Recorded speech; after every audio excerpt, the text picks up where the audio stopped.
Hey guys, it's Emily and Dion, and we're super happy to see you guys again. It's been a hot minute. Yeah, so happy to see you. Emily? Yeah. Why do you have a candle? Oh, this?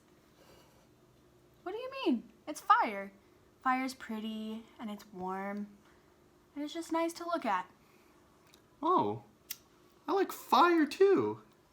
No, put that away. That's dangerous. Do you guys like fire? And if so, we might have something cool to show you. Okay, so right now, Dion is setting up a really cool experiment that you guys can actually try at home. All you need is water, vegetable oil, food coloring, and Alka-Seltzer tablets. Just ask your parents for it. Super easy. So let's see. Okay. Hey everyone, so I got the thing prepared. So if you look down here, so we got the oil just on top and the water just sitting right below it. So that's what you're gonna want it to look like. And we got food coloring. And this is red, just so if you're wondering, this is red food coloring. So what I'm gonna do is that I'm gonna put little blots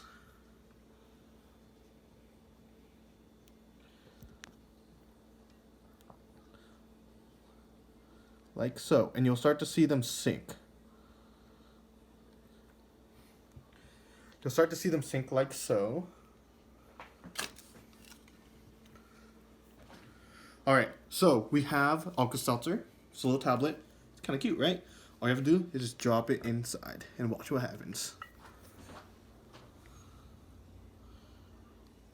Just see it start building up. Ooh, there it is.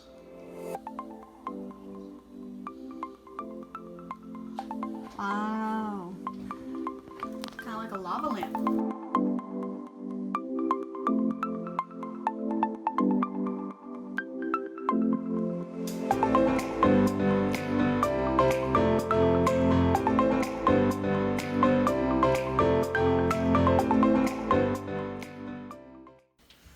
Okay, so the reason why we were doing this cool little fire project, other than not wanting to burn Emily's house down, so we use this, is because in the Bible, there are a lot of stories about fire, and most of them are really cool.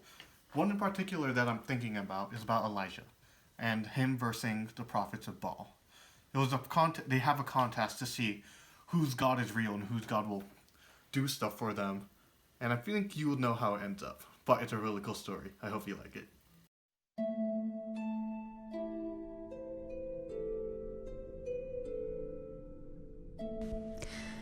So, today I'm going to tell you guys a story about King Ahab and Elijah. Elijah was a prophet for the Lord. During this time, he was in conflict with the bad King Ahab of Israel. Because of Ahab and his false gods, the Lord brought a drought to Israel for 3 years. That means that there was no rain. The people there were worshiping between 2 gods, the Lord and Baal. Elijah told the people of Israel, "Why do you choose to worship between 2 gods? Whichever one is real, we should follow." So Elijah and the 450 prophets of Baal had a contest to see which god was the true God. The contest was they were going to choose 2 bulls. The bulls were to be cut up and placed on pieces of wood. Then they would call upon their God to send fire to the bull. Elijah told the prophets of Baal they can go first. The prophets began to pray and dance around the altar, calling for fire. They danced till noon, but no fire ever came. Elijah began to taunt the prophets, saying things like, "Maybe Baal's asleep, and they should wake him up." The prophets continued their ritual, but still nothing happened. Next, it was Elijah's turn. Elijah told people to get 12 stones and place them on the ground and dig a trench around the stone.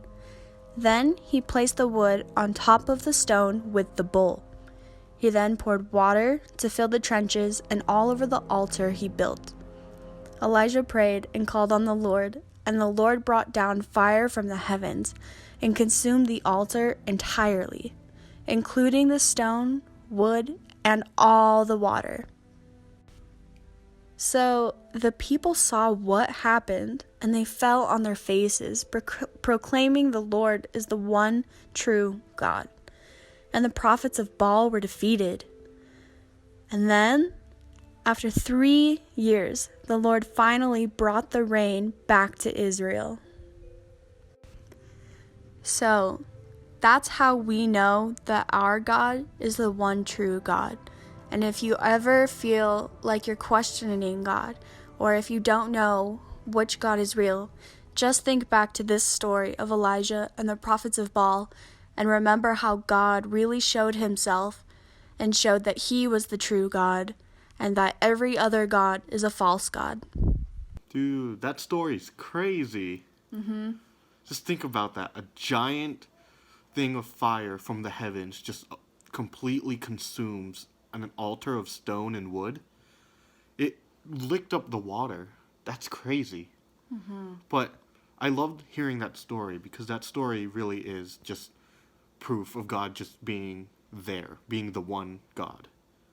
And I feel like that's the one thing that you want to know from this, that he is the one true God. He is the one that's real, the one that's watching over you.